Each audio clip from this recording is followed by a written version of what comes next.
Here it is for you guys. Enjoy. Welcome to We the Thunder. I'm here with the Stash. Who wants a mustache ride? And I do. Mr. Thomas Schooley, the Professor. We finally got him a sound effect after all these years, and it's just a school bell. Now I want to sing Saved by the Bell theme now. Oh jeez. All right. We can listen. We don't even have a budget for the show. Come on. Save it for later because we've got a guest we're going to bring on right away. We're going to talk about the last week of Lightning hockey. Not the best week of Lightning hockey, but last night was pretty good. So hit the like button, hit the share button so everyone can join us. But we wanted to have a guest on. I think this is our second Canadian guest. Actually, we don't even know if he's Canadian. We should probably ask him when we bring him in. First one being Chris Dingman, if he is. So he's got quite the act to follow here. But let's bring on Auddie James. He is from the Calgary Flames fanhood. Hey, tell us about your podcast. I know you do on, was it on Steve Dangle's podcast? Yeah. network? Yeah. First of all, thanks for having me. I'm ready to run through a brick wall after that intro. Right. Fire me right up. But yeah, I do Game Over Calgary on Steve Dangle's network, SDPN. So just a post game. I'm actually going to be going live tonight too. So shameless plug there. After the Flames hopefully beat the LA Kings tonight. So yeah, it's been good. It's been just about 6 months of doing that. So yeah, it's been a lot of fun. Awesome. So yeah, thank you for coming on. Of course. We always like to hear from the other teams. Far too often, we just talk about our team for over an hour a lot of times. Well, there's been lots to talk about the past couple of years. So yes, since we started this podcast, we have never not gone to the Stanley Cup. So we think we deserve a couple rings at least. But Undefeated in the Eastern playoffs. Undefeated in the Eastern playoffs since we started. Just saying. True story. But yeah, we wanted to have you on. We saw the game coming up against the Flames. We're also pretty interested in the Flames because we have a pretty heated rivalry with the Panthers down here. So we got, maybe one of your favorite players. You got a guy who we think is kind of the engine or was the engine for the Florida Panthers and looking like might have been the engine for you guys too. So we wanted to talk a little bit about your season, what to expect. But first, I'm kind of curious. I'm always curious when I meet other people that are hockey fans, their thoughts about the Tampa Bay Lightning. And by the way, I put it out there on Twitter and on Facebook. Questions for a Calgary fan, a Calgary podcaster. Not a single serious response. I think we got. How many 04 comments did you get? At least 80%. 80%. I knew that'd be a hot Does it still topic. count? Did it go in? Does it still count? Yeah, It was in, but I mean, hey, see, it is what it is. there you go. It was close. I'm not okay. Look, I'll preface with I'm one of the Flames fans that doesn't dwell on that. There are a lot of people who are really stuck up on that 04. It was in, and you know what? It was in. It wasn't in. Who knows? Who cares? It is what it is at this point. We can't go back and change the past. I'm well over it. I've been over it for quite some time. But there's if you're ever down at the Saddle Dome, there's lots of it was in with 04 on the back of the jersey. First of all, I don't know why you're wasting $200 on a jersey to put it was in 04 on the back. Right. But anyway, I'm over it. We'll and to me, it just cheapens what was a really good series. I mean, that final was yeah, awesome. it was. You know what great. I mean? Those two Yeah. teams laid it all out there. They played their asses off. I was at all those games, so like all the home games. So I remember that whole playoff run, and that was my favorite series of the playoffs that year. And we played the Flyers that year. That was great. We had a couple other good, the Devils. There were some good matchups on the way, and I still think that was a really good final. So to sit there and kind of still have that commentary kind of takes away from what happened in that series and how great Iginla was during that run too. Oh jeez, yeah, Iginla LeCavalier inject that rivalry and that feud into my veins. That was that was a lot of fun. Those were a couple real good teams. Yeah, I still feel like they should have a bronze statue outside Amalie Arena of that fight with LeCavalier and Iginla. Like that was just, I mean, that's the only fight like I go back and really remember was that fight. But it's funny. It was so long ago. And I'll tell you what, that cup win, that playoff run if that didn't happen, the Tampa Bay Lightning might have been just another installment of the Atlanta Thrashers. Yeah. Because that is really what started, this podcast happening. And these fans that you were talking to right now, I mean, we were fans before that, but it was like, this was when hockey really came to town was that year, because we had only made the playoffs a couple years before that. Mhm. So But then you had the strike the following year that kind of you put a little wraps on it. derailed things a You little have bit. you have to forgive the professor. He likes to flex and go live on scene a lot when we I was do gonna these say shows. it's. Yeah. I Pretty thought big it was a flex. green screen until I heard the Oh, no. trolley in the back there. Oh yeah. They're putting up the barricade right now for Yeah. tonight. Tonight at midnight is the STM new retro jersey reveal. Oh, that's So right. they're doing a huge thing for the STMs here, and so I wanted to be near first in line. I don't know. I He's do. first in line. No, I do. I Have was gonna say, how many people are behind you? Yeah, there you there go. actually are some people right there in the lightning gear. I don't know if they were here before me, but I'm gonna say no. But For the record, it doesn't start until midnight. That's why Yeah. there's no one there. He's gonna sign off and be like, "Oh, those Tampa fans didn't even show up for their jersey release." But that's a 4 hours good question though. What did you think of the Lightning's jersey, and what the heck happened to the Flames jersey? Where's the dragon? We wanted the dragon back. The Blasty, the horse head. Yeah, Mhm. Yeah, it looked like a dragon to me. he's back as a permanent third this year. He was the reverse retro last year. That's what I thought. Yeah. Yeah, the Flames brought that jersey back this year as a permanent third jersey. So he's here to stay for the foreseeable future. My thoughts on the Lightning jersey, I mean, I instantly think of Wendell Clark when I see that jersey, and just like iconic. Like Yeah. no, probably like such an ugly jersey that it's so good. Like I don't think it's that great, but I just love it because it's like just so chaotic. There's so much going on. Yeah. And, no one's ever really done anything else like that either. I remember back, because I was in the series, I went back and read about Esposito whenever they released the sweater and how he felt so bad about it, and he hated it. And like, it was one of those things where it was so bad, and they're like, oh, everyone's like, oh, this could be the new trend. They could be changing the way sweaters are made in the NH. Nope, one and done. No one ever like. Yeah, you don't anything really is see crazy. that. You don't No, really see that- that. You saw the Wild Wing with the Ducks. They Yeah. kind of like branched out and did that. Aside from that, yeah, nobody really screwed around and kind No of. one's putting patterns. Yeah. on but the sweater, FYI, you know? FYI, we don't like it either, and neither do the players. So Fair enough. I don't mind it. Coming around Can't on it. speak for Players everyone. are coming. Pointer loved it. Pointer thought it was fire. no, he was the only one that thought it was was actual lightning on it. Nope. And I'm only here for a hat and a puck. That's it. I ain't getting a jersey. Fair enough. Fair enough. I can't say what my agenda is live on the air. My wife might see this before Christmas. So, being yeah, said, no, you hey, man, got let's- busted for the Stadium Series jersey. Yeah, you by busted me for buying 2 Stadium Series sweaters. No, hey, Auddie, let's get into it, man. We can sit here and run our mouths forever, but let's break down Calgary, what you've been thinking about them this season. Obviously, for me, the biggest story is you guys have my favorite player from down here in a while, Blake Coleman. I thought that was a great addition to your roster. And yeah, I'm really curious how you felt about Kachuk, how you feel about that move, him leaving, bringing in Huberdeau. What's Rieger looking like for you too? And I know I was really expecting Calgary to be kind of on it, kind of like the Lightning were last year. Both teams have kind of stumbled out of the gate, haven't been playing consistent hockey.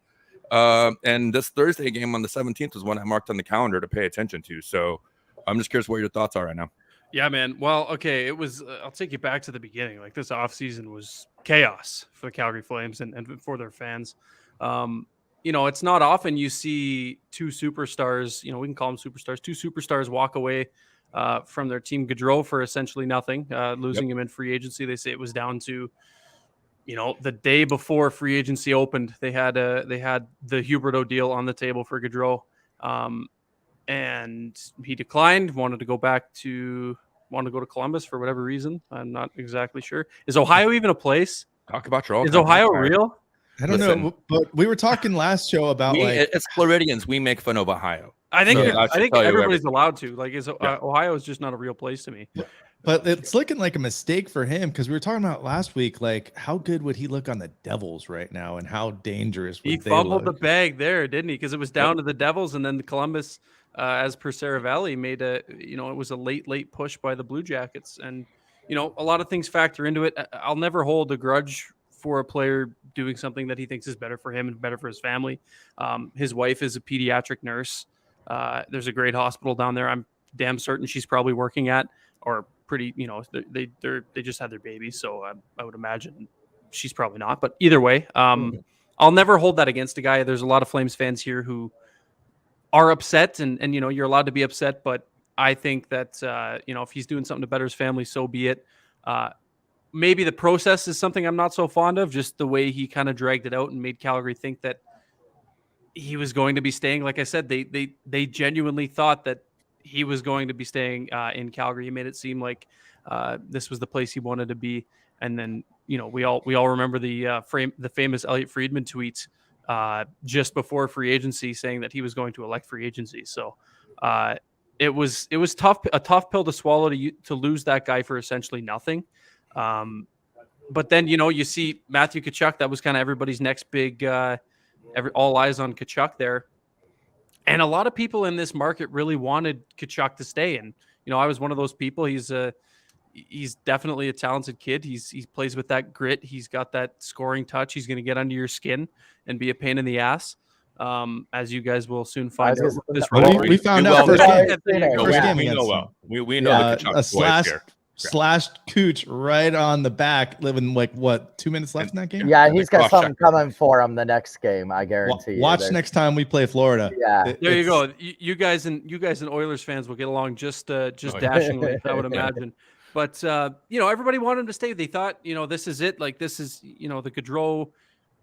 That ship has sailed. Let's focus on Tkachuk and get that extension done. And a lot of people thought he was going to be the next captain. I sure as hell thought he was going to be he would have been the next captain. Mm-hmm. And then he tells, Brad Treliving that he doesn't want to stay here. And that's a gut punch. And now Flames fans are on edge even more. And I remember the trade, down to the minute, what I was doing. I was in one on a Friday night. It was because if you guys remember, it was late. Mm-hmm. It would have been probably close to midnight Eastern, if not, because obviously we're in Mountain Time. Almost next morning, yeah. Yeah, so it was like 11:30 your time, 9:30 my time, and like I said, I'm having a couple pops or whatever, and check my phone. It's on the charger, and my brother had texted me, and all it said was in all caps was Huberdeau, and I had my tweet notifications on for Friedman, so it was like all I saw first was Matthew Tkachuk to Florida, no return yet. And then the next text was Huberdeau. I'm like, there's no way. He's screwing with me. Jonathan Huberdeau, there's no way. 115-point season. Just set a record for most assists in the season from a winger, something like that. Yep. There's no way that this is too good to be true. And then you see that there's a first-round pick that comes back. Mackenzie Weegar is involved in the deal, and Cole Schwint as well, which is, he hasn't played for the Flames yet, but a good young prospect. I'm not sure, very familiar with his game, but I could see Mike saying on Facebook, Buddy was half buckled when he got the bad news. It was bad news to start, but it was good news to see the return. And to make a long story short, I think Brad Treliving deserves a lot of kudos for doing what he did given the circumstances. He was given a shit hand. Excuse my language. I'm not allowed to. No, you're fine. All right. No. I wasn't sure. Anyway, an SFW here. he was given a shit hand, and the way he rebounded and maintained this Daryl Sutter didn't come here to not be competitive. The way he was able to maintain a competitive team even after losing those two players is I don't know, pretty impressive for me from the outside looking in. I'd love to know what you guys think. That's from the outside watching that, what do you think? That's a damn crazy thing to happen, right? Given that we don't like the Florida Panthers around here, and we kind of bully them a little bit. That's fair. I remember the playoffs last year. And the year before that. Yeah. So I thought Huberdeau was their best player by far. The Panthers' best player. I mean, Barkov's pretty good, right? Yeah. But and so is Ekblad, but he can't stay healthy. No. Yeah. So Yeah. we love the trade just to ship those guys. Uyghur, we kind of schooled him a little bit defensively, but we've got some good offensive players. But he's also, been kind of a thorn in our side a little bit at times. Yeah. So we were happy to see those guys go. Not really who we wanted to see come back and return. Because we've already seen kind of, the kind of player he is. He's the kind of player you love when he's on your team. Now we have both Kachuk brothers in our division now too, between Ottawa and Florida. So, we can see both of them 6 times a year collectively, and that's or more than right. Lots of fun. Yeah. So I was just looking it up because I run a Facebook group also, and for Lightning fans, so I was looking at when it was announced. It was July 22nd, 11:56 p.m. So yeah, it would have been late. Yeah, right before midnight. So of course, Huberdeau and Uyghur traded to Calgary for Kachuk, who then signs an 8-year extension. And then all the comments was, "What was Florida thinking? Calgary won this trade. What was Florida?" And they paid him way too much. So yeah, it was totally Hubie and Kachuk as they saw off. Kachuk could have the higher ceiling. However, they traded in really good D-man and Uyghur in a first-round pick. Florida got fleeced. Yeah. I mean, that's what the comments on the instant reaction on our page is that they, definitely Calgary won this trade here. It's gonna be interesting to see, like, looking down the line who ends up winning this trade. The first narrative around it here was, he's you got both these guys for 1 year and then they're just gonna walk like Gaudreau did and so on and so on. To get them signed, would that and that was what Florida Panthers fans were saying too. If you're reading, because I went on their Twitter right after it was announced to see what they were saying, and they were like, "Oh, they're only going to play the 1 year, and then they're coming to be free agents." And then within days, you see, both of them have signed 8-year extensions. Yeah, so that was kind of the big part. Even internally as Flames fans was like, okay, this looks great at the surface, but what happens if these guys don't want to stay? And it's pretty telling when 2 guys who haven't even played a regular season game are willing to sign 8-year extensions. I know the money was there, so it's pretty easy to sign on the dotted line when you're getting paid $10.5 million for the next 8 years and setting up generations of your family. But well, I wonder this, and this is something I guess we haven't really talked about either, is that so the Lightning have been able to establish a hockey culture here. This is a hockey town now. If you come down to this city, yes, the Bucks are still a big deal here, and we love having Brady, and that's all great. But the fact is that Tampa it's a hockey town now. We've established that, and it was even that way even really before the back-to-back cups. That just kind of cemented it for us. Mm-hmm. But Florida is not. Miami, South Florida, there's not a hockey culture there. So I'm wondering, in this whole grand scheme of their decision, especially with Huberdeau, is now he's going to an incredible market. You're going to one of the best cities in Canada to live in. There's so many, there's so much more there than most people. Like, we give a lot of hard time to Canada and Canadian fans because that's what we do. We're Americans. That's the joke. That's the rub. Yeah, that's the rub.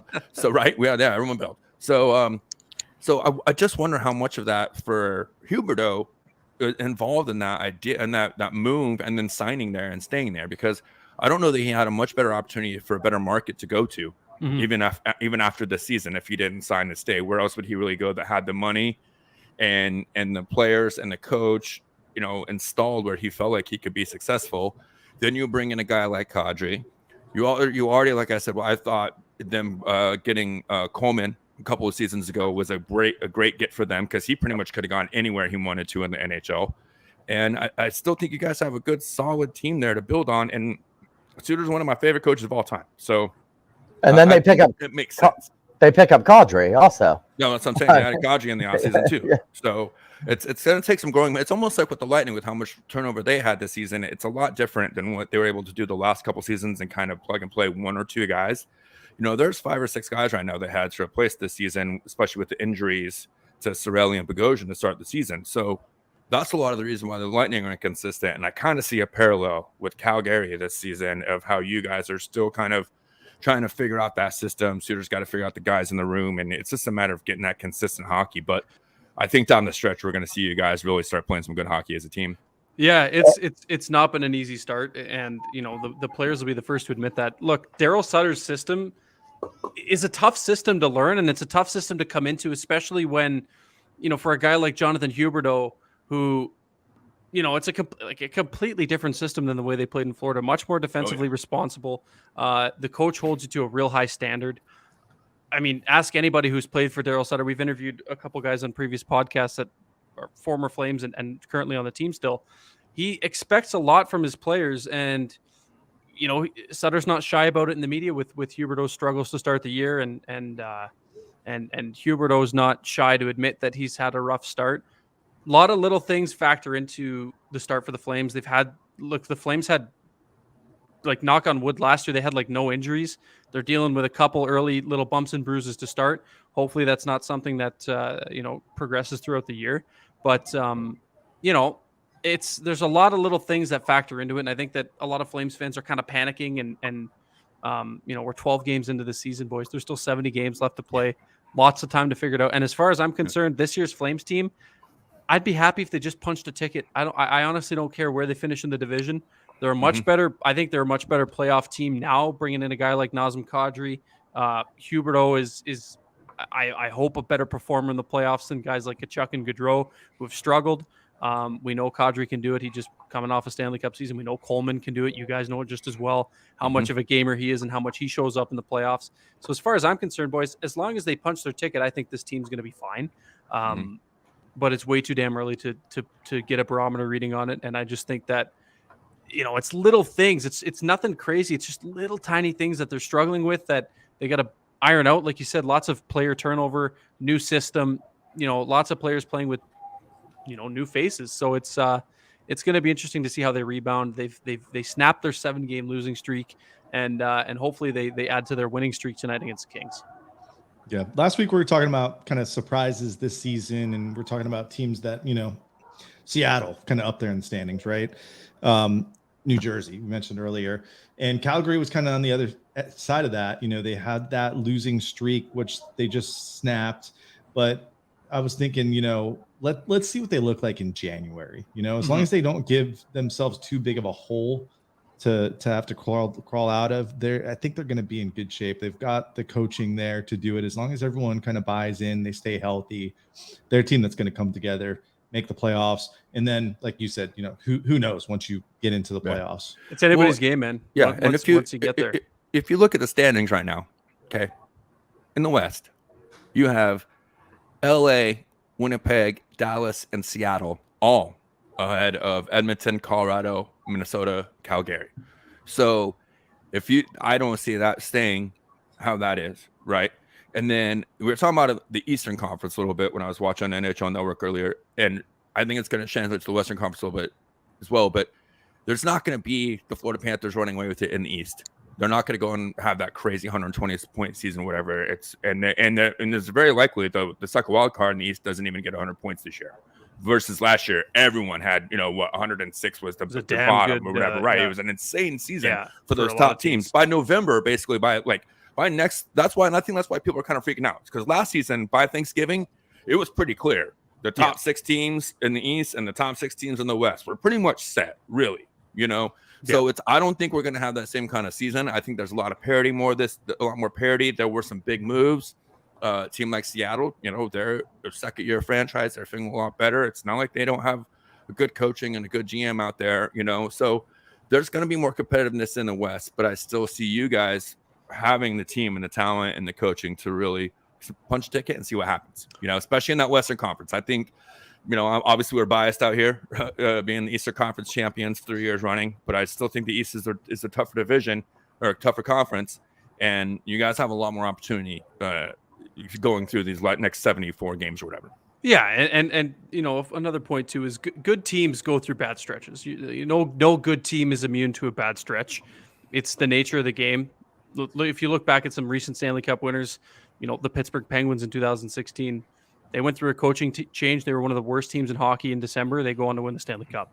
St. Louis Blues were dead last in the NHL in January, whatever it was, and they won the Stanley Cup after firing their coach, bringing in Craig Berube, and miraculously finding Jordan Binnington in their farm system. They also had Pat Maroon too. So and Pat Maroon, he's inevitable. He's inevitable.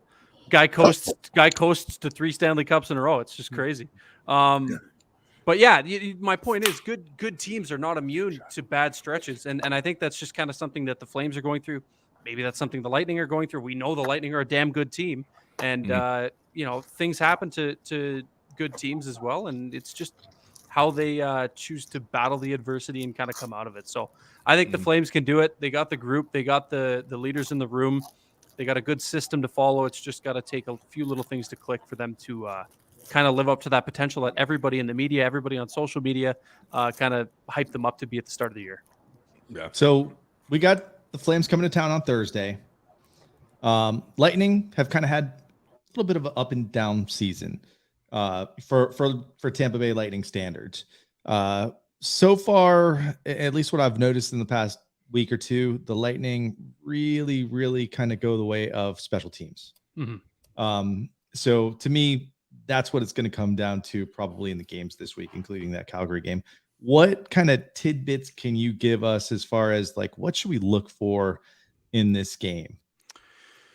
So the Flame, if you're talking special teams, the Flames penalty kill hasn't been stellar this year.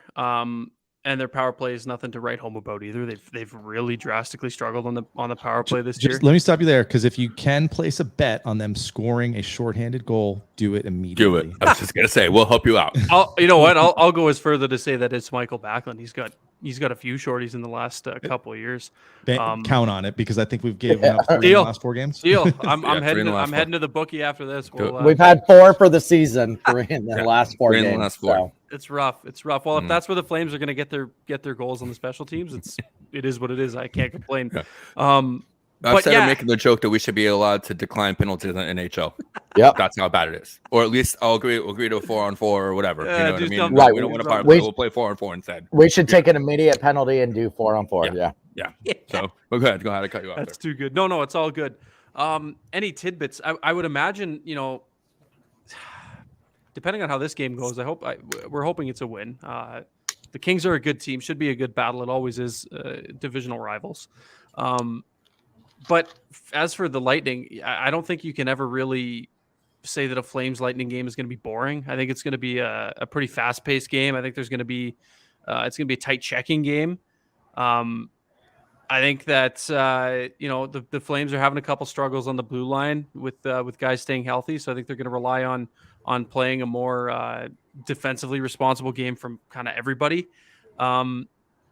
I don't know. I mean, tidbit wise, I just think it's going to be a good hockey game. I don't think we can. I think that's something we can all agree on as both Flames and Lightning fans. It's going to be a damn good game. A couple teams with history. Yeah. And Sutter doesn't have a short memory from 2004. He coached that team too. So it was like yesterday to him. Yeah. By the way, exactly. We'll be wearing those funky jerseys on Thursday night. I don't know. Oh, are you? Yeah. Thursday's going to be the reverse retro night. Oh, it's cursed jersey night. All right, I love it. That works in the Flames' They played favor. pretty good in those jerseys. The original sweaters, they were 4-2 in the original sweaters. All right. But they did lose the debut with these on in shootout. Yeah. But, I was going to say, you brought up, and I do find it interesting. I'm actually really glad that we kind of chose this matchup and this team to bring you on, because as unlikely as it seems, we do have a good history between our two franchises, and we do have that little bit of rivalry that's kept on from that 04 series. And now that you have Coleman there, you got Huberdeau, you got Uyghur from down here, and then you've got Kadri, who we do not like Kadri, clearly, for here in Tampa. After what happened with him on the Avalanche, we're not fans of him. And I don't think the Lightning have a short memory from some of the shenanigans that were going on with him last season. So, there's a lot of storylines going into this game on Thursday night. And like I said, this is one of the reasons I circled this on my calendar early on in September. Yeah, you should. I mean, you should always circle this matchup down. Just a rivalry that goes back, like I said, to 04. It was a pretty intense rivalry. Flames fans don't forget. I know Lightning fans don't forget. And like you said, it's like the story kind of writes itself with the amount of parallels you can draw from last season before, just how many players kind of are where they are now, and it'll be a damn good game. I'm looking forward to it, boys. It's going to be a lot of fun. Well, what I'm excited about, go ahead. A quick note. So the Calgary just tweeted out Coleman Pickles, as we like to call him, with his kids there. So just know, if they're not pregnant, you don't win a Stanley Cup. So So he's Pickles gotta- had It's true. Pickles had both of his kids during the During Stanley the Stanley Cup Cup runs, and both of them were put in the cups. And he said he had to win another one the second time because he had put the first one in the Stanley Cup. So he All had right, put the so second one. he's gotta put He's a got to start bun doing in the some oven. husbandly duties. That's not it, yeah. As long as it's hockey duties. He's got a lot of That's it. duties. Yeah, no doubt. All right, so Hockey 2 duties, questions, and fatherly duties. we'll let you go because we know you got a game to watch. bet. Mike here in the chat has a question for you. Better media interviews, Sutter or Torts? That's a tough question. Torts is an all-timer. Sutter just makes you laugh. Like he's so serious. The zero fucks given mentality. I'm sorry. Yeah. It's No, we say fuck every third word usually. good. It's I'm weird that I glad haven't said it that much. I was gonna say nobody else has. I feel like I'm the only one. It's an early show, and That's I didn't start popping the sodas, as you call them here. It's usually fuck until Cadre, this show fuck started. Cadre, fuck Yeah. Cadre, fuck Cadre, fuck That's true. Kachuk. That's Fair true. enough. So The fuck. Yeah. But yeah, I mean, like all timers, you got to go with Sutter. Like he gives you some damn good answers. But Torts just I think is kind of more of an asshole. Yeah. Rightly or A little bit. wrongly, he's more of an ass. Sutter is just He's like getting soft though. I was gonna I say, don't know if he's you saw getting Torts' soft this interview the season. other maybe night. it's because he had a bit of a gig in media and he kind of understands. Well, and I think he realizes if he doesn't reel it back a little bit, he might not be in this league after this. that's gig. where it this might is. be his That's where last it gig is. if he doesn't. Because I mean, he came out after the game last night or night before, 2 nights ago, and he's like, "I don't give a fuck what you guys say. These guys played their ass off." He's like, "You could talk shit about us all you want, but their effort is there. The rest of the time, me to teach them the rest of the skills they need. If it was an effort issue, I'd be on their ass, but they're not. And like, that's a newer, kinder Torts. Still giving it to the media. Still giving the media the business. He'll Which always is what I give it to love the about media. him. He'll always give the media the business. He'll always So, give it to the media. yeah. That should be without question. But the Sutter, they both have their moments, but Sutter's more tell it how it is and black and white, cut and dry. Doesn't care how it sounds, and Torts is just good for. He's very quotable. We'll Yeah. say All that. right, one more because we just love to hear other fans and what they think about the Lightning. Sure. Who's the best Tampa Bay Lightning player of all time? Best Tampa Bay Lightning player of all time. Y'all really put me on the spot here. Hey, Oh, he's geez. Canadian. We got the A. I mean, that's a huge debate here too. We'll see how much that Game 6 goal comes into account here because a lot of people would say 26.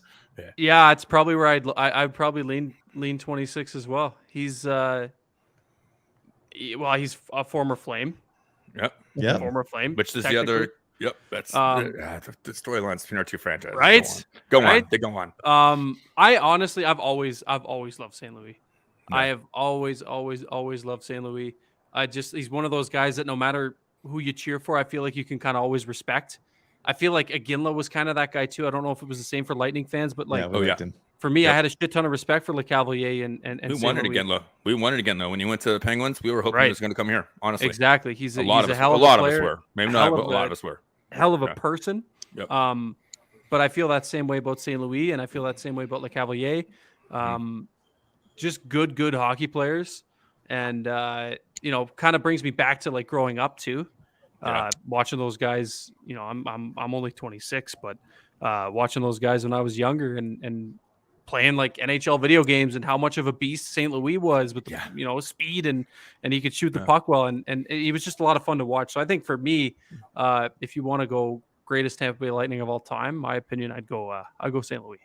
Yeah. Totally acceptable answer. I'll give Totally. you a little tidbit for the future, though. Right behind me, Sergachev, Perbix. I heard about this Urbix. Second line pairings, top scorers for the Lightning in the last week. Top Yeah. scorers. There By you the go. way, we're only 26 too. Yeah, me too. Totally. Totally. No, We'll go with it. listen, yeah, I'm looking at the schedule, man, and I'm kind of excited because we have just about 2 months until the game in Calgary on the 21st of January. So I think that obviously 2 months, that's a lot of hockey, especially for the Lightning. December and January is a lot of hockey for this team on the schedule. So we'll have a lot better litmus for both teams. I think both teams will be a lot more of what we're going to see. I mean, we know we should have Bogosian back next week or two. Sorelli should be back here by Christmas. So we'll have a much better idea. And say what, man, we could go ahead and book it and bring you back on for that game. That'd be Do really it. great because Do it. I think it makes sense. So I'm in. yeah, man, I'm in. I'm excited. Cool. Well, go watch your guys play. Thanks for coming on. If anyone wants to find you, where can they find you? Yeah, just Twitter for now until it goes to shit. When whoever knows Give it 2 when years. that is. At Auddie James, you can find me on SDPN Game Over Calgary after Flames games, and you can find my articles and other content on FlamesNation.ca. All right. You tell Wonderful. Steve Dangle we are sorry from Tampa because we feel awful. Yeah. So many videos that we've seen his heart breaking. Oh, in he's pieces because of this team that we love. It's not just the Lightning. I think the I know. Leafs do more damage to him than anybody. So Yeah, you can't really blame us. I'll send All him your best. Nice. All right, man. We appreciate you. Hopefully, we'll see you again in January. Of course, fellas. Be well. Thanks for having me. All right, Man. take care. Be easy. All right, we lost Thomas School. Oh, there he is. Nope. He was looking for the bush. He was trying to find the bush again. Yeah. All right, I was so eating. what's going on down there today for anyone that's tuned in? It's a quiet crowd tonight. The early start time must have Yeah, got you the early guys. start. Yeah, the early start time definitely threw people off. I So could what's tell. going on? Season ticket members only. And their guests. You get first look at the first chance to buy the jerseys. You They get have them in one- the store, right? Like Yes. you buy it and bring it home tonight, right? Yep. You get Yeah. one per seat that you have.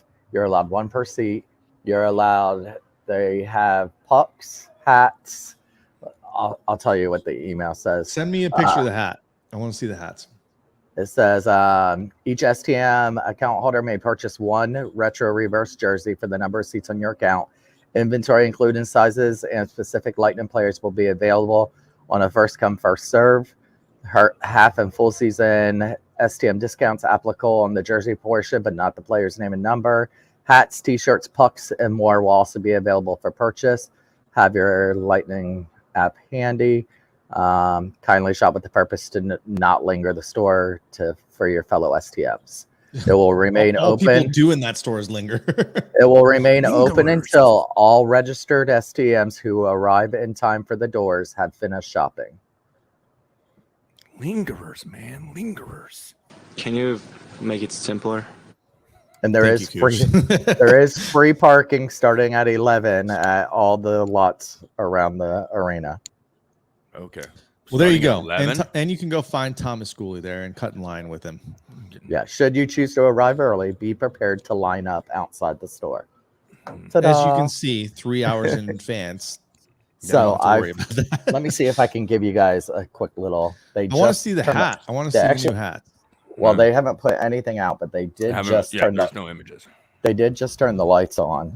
And I better see this on Thunderbolts But at they've- 12:01 a.m. but they moved everything out of the way now in the Oh, so you store. can totally linger. Yeah, there's What's a queue line set up in there, so Wow. they totally are setting it up. It's just like, from what I was told, it's just like the Stanley Cup. Canada Cup Finals. They are not allowed to open the boxes until right before midnight. So Wow. that is why there's nothing currently out, because I did try to take a sneak peek, but I was told that it's just like the finals. They can't. It's a $10,000 fine or something if they open it early. Oh, whatever. All right, so let's go over the last week, shall we? Starting with, there you go, Mike, with the perfect transition into Military Appreciation Night. All On three of Tuesday. us were in the house, and so of course we lost. So, Yeah, of course. that's the track record. So yeah, Unless it's playoffs. 4-3 loss.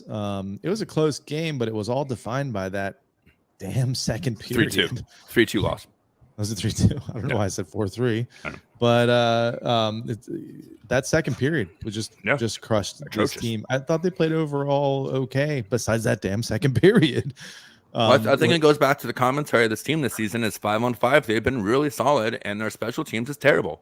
The power play inconsistent, and their penalty kill isn't much better. And we keep seeing that top line give up goals and scoring opportunities in transition because they're screwing around at the blue line, and when they're coming into the zone, they're messing around and they're getting super predictable. You know, we can fast forward a little bit, and it seems like they might have worked that out yesterday, but especially in this game, their power play looked terrible. Yeah, nothing. They couldn't get much going on the power play.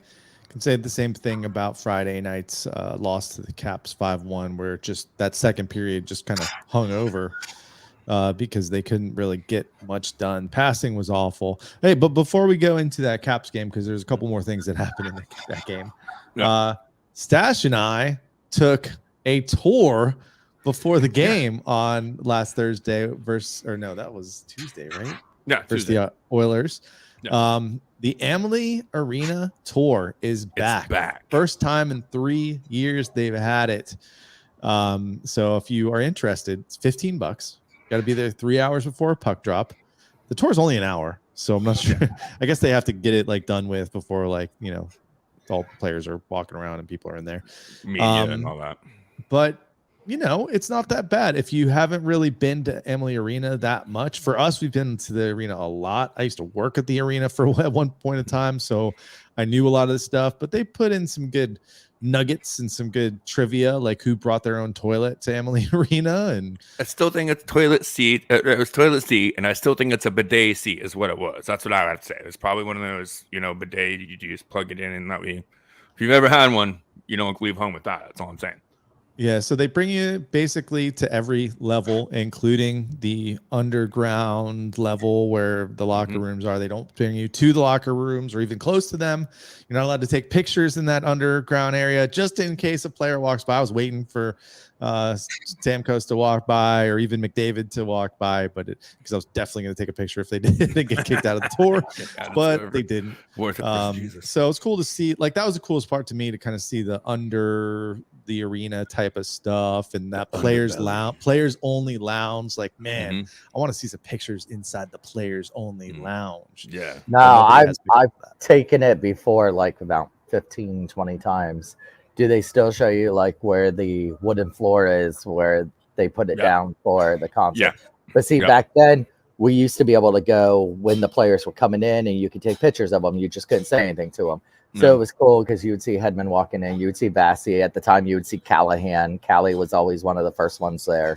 So you would see Callie walking in. So it stinks that they've had to change it around some because of player safety, because of some other issues. Same thing. We used to be able to go up to the Oregon itself, go upstairs, that little stairwell to the Oregon, but then someone played around with his settings. So that got taken away. Someone's always got to ruin it. We can't have nice keep things, your hands bro. to yourself. No, that's why we can't have nice things. So yeah, I mean, for $15, if you haven't been to the arena that much, if you can show up early, it's worth $15 for sure. I thought the tour guides were awesome. They reminded me of like a Saturday Night Live skit. It was just funny how there were two of them, and I don't know, they just seemed like paid actors at points. Yeah. But they just work there. They're not really tour guides. They just work there. They're doing that for, I don't know, hopefully they get they're basically ushers. Both of them are ushers. They get a free meal and they get paid for the thing. That's it. They did a fine job. They were cracking me up the whole time. They really were.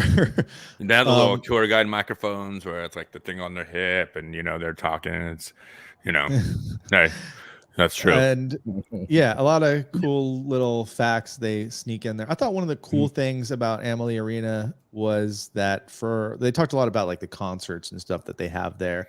One of the cool things that Amalie does is if they sell out within like 24 hours or I need to be it's within 24. No, they sell out within 24 hours of tickets going on sale. Like artists, whether it's a comedian or a musician or whatever, an act coming to Amalie, they get them a gift. They buy the artist a gift. So who was it that got the scooter? Oh, Billy. They said they got Billy Joel a Vespa, and then when he came to do the show, he rode the Vespa that they bought him into the arena and like onto the stage.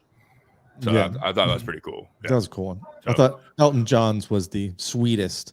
Elton John just asked for pictures of fans. Yeah. So they hired a photographer.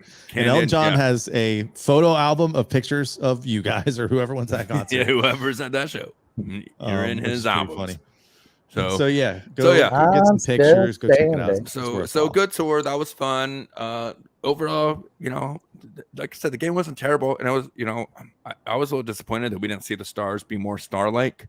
But Edmonton was coming in the second half. Yeah, and Edmonton was coming the second half of back-to-back against Washington, in which they lost, and we were really hoping that to carry over, and it did in that first period. It really did, and I think the goaltending really is what kept Edmonton in it in that first period, and then terrible special teams is what gave them the advantage in the second period. Yeah, we like to make bad goalies look good, as we'll get to on the Capitals game as well. But yeah, what was I saying? What was I saying in that game? That we had outshot them.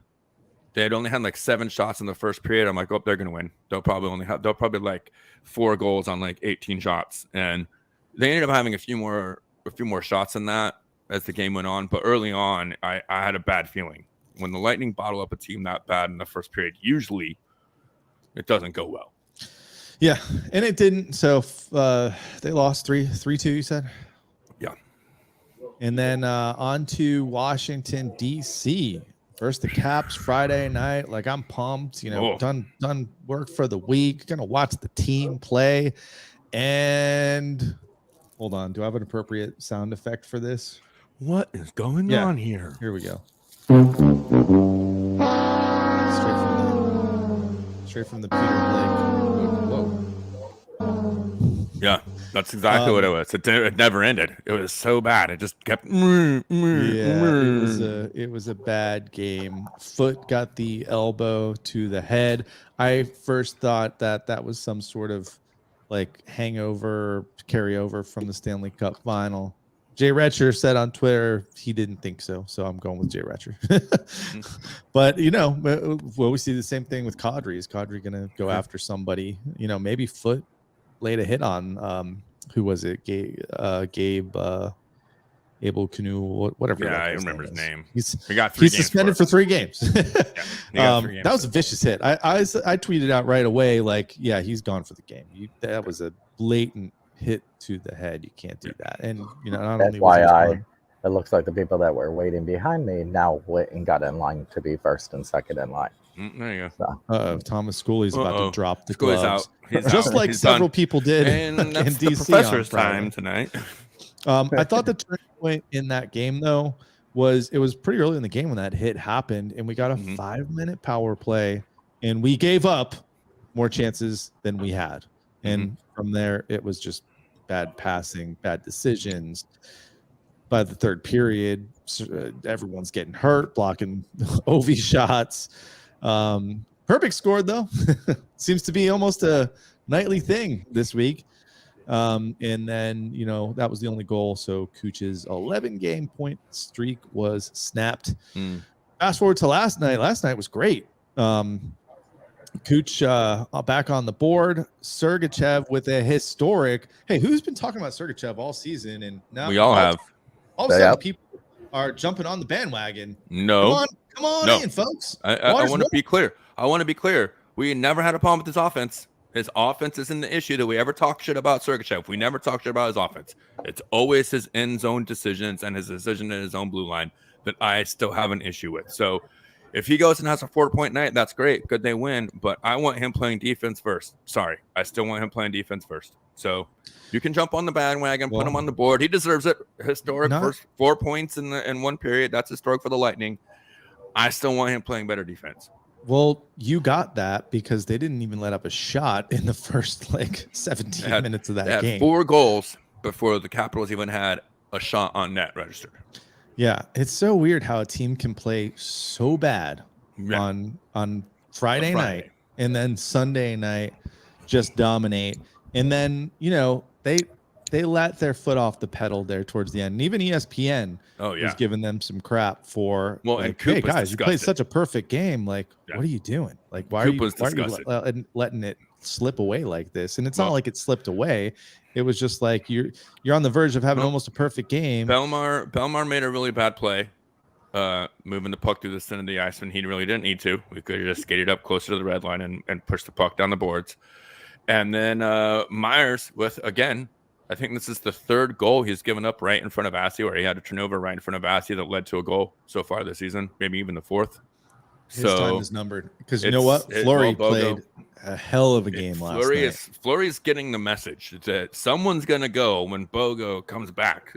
Bo comes, you go. So Fleury said it's not going to be me. Myers, man, I thought Phil had an opportunity to come in and really make a stamp on this team, especially after JBB made the decision not to waive him or trade him. I think a lot of that had to do with the Bogosian injury, honestly, and a little bit of lack of depth. But yeah, we've definitely seen Fleury. Number 7's been outplaying number 5 for sure. Well, I actually think they thought that Perbix would be the one that went down when Bogo came back. And then Myers is now saying, oh, shit. He obviously sees the writing on the wall that he's going to be the odd man out. I mean, I don't think there's any kind of doubt in that or any kind of discussion that Perbix stays and Myers is the one that goes down. Well, I think he has to go through waivers too, so I don't even know because he already went through waivers once, right? Does he have to go through a second time? I think he has to go through waivers again. So, anyways, yeah, that was bad. The last 4 minutes of the game, they kind of started sleeping a little bit, but it was definitely a great rebound for the team. They had 2 power play goals, no shorthanded goals given up. So I mean that's a miracle in and of itself, right? It's a step forward. Yeah, Special teams were on display for sure on this game, and that's what I was telling Auddie. Is it seems like this season, if we're not scoring power plays and we're getting chances on power plays, then we're losing those games. And Kim Ricci is asking in the comment, do we really think Fleury has outplayed Myers? Well, absolutely. I just said that, but not last game. I'm not saying by a lot though. Go watch last night's game. Yeah, because he got extra ice time last week. I would say the last few games, yes. To start the season, no, both of them were really bad. Fleury has given up a couple of goals too, but I would say the last 5 game stretch or so, for sure, Fleury has definitely outplayed Myers, and Fleury has been the guy to earn that seventh roster spot whenever Bogosian comes back. And Coop said yesterday that they expect Bogo before Thanksgiving. So yeah, that's next week. Right. So, yeah, it's coming. He's coming back soon. Yeah. And that's good. So there's only 3 games before Thanksgiving. Yeah. With the D line, sorry. D-line being such a question mark at the beginning of the season, you got to feel good about how it's looking now. The other kind of funny thing that happened was the Bolts picked up a forward from the Florida Panthers on waivers. And all of a sudden, Cole Koepke scores his first NHL goal. He said he didn't know he scored. I'm looking at the replay. He's looking directly at that puck, go off the post and out. He knew he scored that goal. When I saw it again in the crease, I don't even think it hit. Did it hit the post? Because I thought it went just off the post, camera, and then the camera, and then post the camera. And he was looking right at it. The back angle. For anyone that missed that game was Hagel scored a couple minutes afterwards, but that goal didn't count because they went back, and if you score a goal, they give you the goal. They stop play, but they just happened to catch it right as Hagel scored his goal. So Hagel gave the game puck to Cole Koepke, who got his first goal. And I'm thinking the whole time, I was like, dude was about to lose his job or at least lose some shifts. You know what he got for it? You know what his reward for scoring his first NHL goal was? An interview with Emily Kaplan. Lucky guy. What a lucky guy. Right? What a prize. Congrats. What did he say? I missed the interview. It was typical hockey guy stuff. Yeah. So you did. It was really strange. Yeah, no shit. It was strange for Kaplan. God. Anyways. Yeah, it was a rough interview, but it was good to see him score that goal. And it was a sweet little backhand too. It was a nice play, came right across the face of the goal and faked him out, went backhand, and was able to elevate the puck. So good things. I mean, I'd still think he's the odd man out as soon as Sorelli comes back, but it's good to see him starting to find space on that third line and find his identity on this team, because you never know when we're going to need someone to step up for an injury later on in the season. So it's a little bit beneficial. He's getting that ice time right now with that third line. All right, just put in the chat if anyone wants to represent the Thunder in the weekly challenge. We're going to look at the schedule ahead, and then we're going to go ahead and do our weekly challenge and get the heck out of here ourselves. Yeah, so I can go fight for my spot in this line. So Thomas can hold his space for gloves. He's going to go to his car, get gloves, and then go just to go back and drop them. So yeah, type 86 if you want in. All you have to do is answer 3 very simple questions and enter your credit card number in the bottom. No, just kidding. No credit card number. No, that's a private message. Credit card number in the private message. No, you just answer these questions and play against us. By the way, updated standings for that. I don't have it pulled up, so we'll look at the schedule first. Adrian again. Adrian's in. All right, cool. Let's look at the schedule real quick before we do that, because our next questions are going to revolve around this schedule. So pay close attention, Adrian. Let's see who we got here. We've got the Stars. That's Tom Schooley's second favorite team tomorrow night. 7:00 start time. We got the Flames, who we already talked about, flying into town on Thursday. Reverse retro night number 2. Got the Predators on Saturday night. It's an 8:00 start time because that is over in Nashville. I know a lot of people are heading back up to that game. I wanted to go up there too, but I can't make it. And then we actually have 4 games this week because the Bruins are coming to town on Monday, and you know what that means? Post-game show. Post-game shows are back at least for next Monday and 2 actually weeks in a row Monday too. Buffalo as well. Yeah. So we got 4 games. Which game are you guys looking most forward to? Stars, Flames, Preds, Bruins? Bruins. Well, now it's the Bruins, but I mean, I can't overlook that Calgary game. I can't. Well, and we could see Big Mac on Saturday too. So like, this is a big week. But it's an away. I know. So, but I mean, we still get to see them on the ice against our boys, and we get to watch them. You know what I mean? Thursday night is Hockey Fights Cancer night. Yeah. So. And it's also reverse retro night as well for the Calgary Flames. So if you're down there getting those new sweaters tonight, you'll have an opportunity to wear them to the game on Thursday as the boys wear them. But yeah, at this point with the record and the way the season has started, now Boston is that measuring stick in the East. And I'd really like to see how, especially now the Lightning are in a perfectly rhythm of game off, game off, game day, off day, game day, off day. They're playing every other day going up to that Boston game. And that's a great rhythm for a team. And they only have one away game.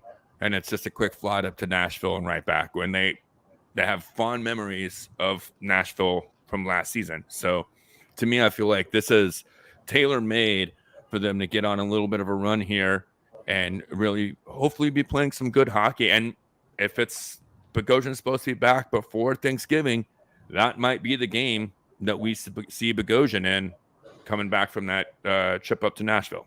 So, yep. Yeah, I'm going with Schooley. I'm going Boston. Yeah. Like I think we talked about it last week. The Lightning are beating the teams they should beat, and they're not playing as well against playoff teams. Boston is going to be a playoff team, and right now they're the best team. So it'll be good to see how they stack up against them on next Monday night. I know I'll be there. So yeah. Looking forward to that one. All right. That said, the challenge this week, or I guess I should say for this past week, was Lightning player with the most points. And if you said Sergachev or Perbix, you would have won this challenge because they both had 4-point nights. Did anybody? No. No.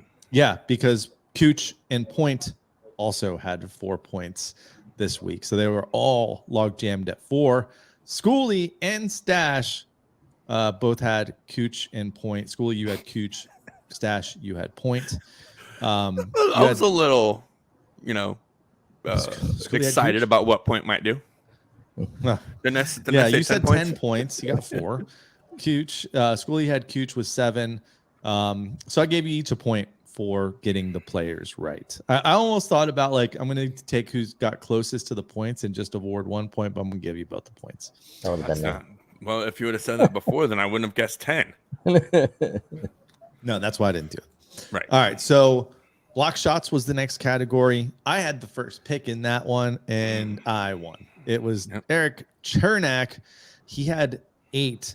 And actually, if anyone said Ian Cole, they would have won. He had 9. He had 9 block shots over the last couple of games. So Cole's been blocking shots like crazy. Other than that, you had Perbix with 4, Sergey with 5. So those were kind of the top guys for Block Shops. But a point for me.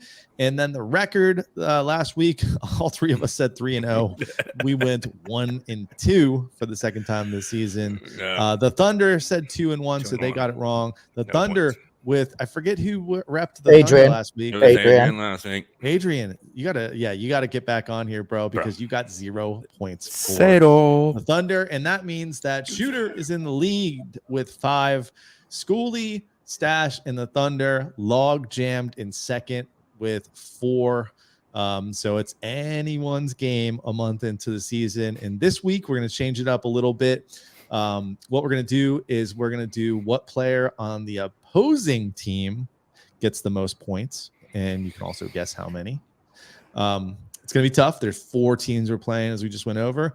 We're also going to go with total shots for the Lightning in those 4 games, and then the record. So we have 4 games. So don't guess 2 and 1. So Adrian, let's put it out there. Points for opponents this week, and you have to pick one player from the Preds, Stars, Flames, or Bruins that you think is going to get the most points against the Lightning, and also give us that point total. So we're waiting for you, Adrian, but we'll start with Schoolie since he's at the stadium like a hardcore fan. I'm gonna have to go with probably Marchand. That's a disgusting answer. I know. It would have been my answer. Yeah. How many points? I'm gonna say 3. Worse. Let's see. Adrian, we need an answer from you. I'm gonna let Stash go. Stash, take it away. He says Hubie with 3. I think he's injured. He said no. He came back tonight and actually scored the very first goal of the game. He already scored. All right, we'll give you Hubideau with 3. Stash. That would have been my answer too. I'll go Pasta with 3. No, Pasta with 2. Let's say Pasta with 2. I think the Lightning will play a lot of better defense this week. It was goal number 200 for Hubie. I'm going Kadri. I'll go 3 as well. Total shots for the Lightning over 4 games. The closest one will win. Schoolie, you can't say 1 to get the lowest, or 1 more than the Stash. The closest one is going to win here. No Price is Right on this shit. I guess there is some ways to game this one, but guess as close as you can. 4 games. Stephanie's got the answer already. Stephanie, you got to play next week. Who's first then? Anyone? Throw out a number. This is pretty random. I'm gonna say 133. I have 118. Adrian says 141. 127. Yeah. I did 59 and 59. All right, That's so pretty we're scale. on the board with those, and then record 4 games this week. We can all guess the same thing if we want to. So anyone, go ahead and spit it. 3 out. and 1. 3 and 1.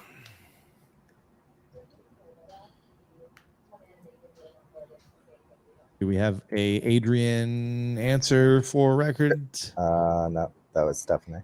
I'm gonna go 2 and 2. Adrian went 2 and 2. 2 and 2. All right, there we have it. That rounds up for the challenge for this week, and somehow we're gonna have to figure out how to do this next week. I'll be there, so yeah, I need to bring my computer. I'll just write it all down on my phone or something. Let's see. Yeah, post-game show next week. Yeah. So after the game, join us live. We can't tell you what time it's going to be, but join us after the game next week. Let us know what you thought about having the guest this week, and what else. That's one of the positives about the 7:00 start times, right? Yeah. Post game shows a little bit earlier. That's the only one. Okay, It's the only positive. The only one. You already? All right, who are you you guys going with got on? anything else? Who are you Go. going with on Monday to Boston? I don't know. I don't have tickets yet. So if you're selling your tickets, because I Hit was up- thinking about going to that game too. We'll look at it then. Hit up at We the Thunder Pod, and we'll buy your tickets, or we'll sit next to you. Yeah. Yeah, I was gonna go to the Calgary game, but I can't. Some stuff came up. I have to be home. So I'm gonna try to go on Monday. Yeah. Well, Mike, we're staying with Monday shows. Mike's asking in the comments, are we staying with weekly shows? Were you doing post games at some point? We will be sticking with Monday shows, but as we said earlier, the next 2 weeks we have games on Monday. So next week Boston and the following week Buffalo. Both shows on Monday will be post game shows. And then we don't have anything until January again, but we do have a afternoon game against Seattle in January, which is weird. Yeah, I like the post game shows. What I might do, I do Mike, too. is if you follow us on Twitter, I might just open up some of those live Twitter rooms where it's audio only. Yeah.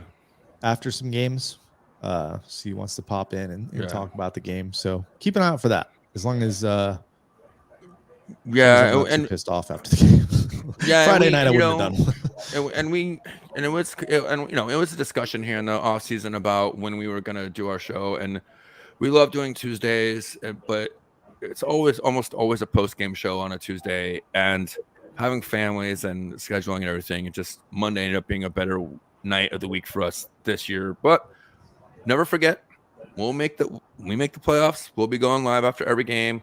And we do always, we have those few Monday games a season, and you never know when we might get a wild hair up our ass and decide to go do a live broadcast somewhere or a special post-game show for a big matchup or something like that. So you know how we are.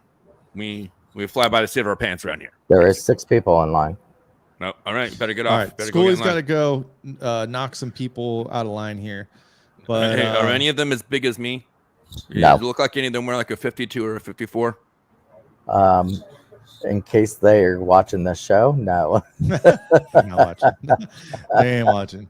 Well, maybe at a later date. By the way, when we get off there, I'll tell you some things. if you just tuned in, we did the show early, so we're wrapping up right now. We had an awesome guest from Calgary come on, so make sure you go check out the replay, which will be available shortly after we're off. And the podcast version, if you love that audio, this is actually a good show for audio only. I don't think we shared anything visual on this show. So go listen to the podcast. Go subscribe. Give us a 5-star review. Yes. Yeah. And also, don't forget to keep your eyes out for Monkey Cult Coffee, monkeycultcoffee.com. Our guy over there is still doing his thing. And it's getting coming. It's week by week. It's closer and closer. Very likely we'll have it for the holiday season. So I'm not putting any words in his mouth. I'm just saying it's very likely. I think it's coming soon, very, very, very soon. So we'll have an update on that next week. Don't forget to keep giving them your love and your support.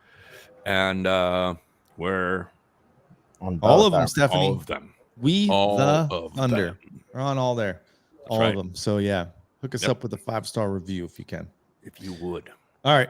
Until then, enjoy the games this week. If you can find us at the arena, come find us. Schoolie's always there. Stash is always pacing around.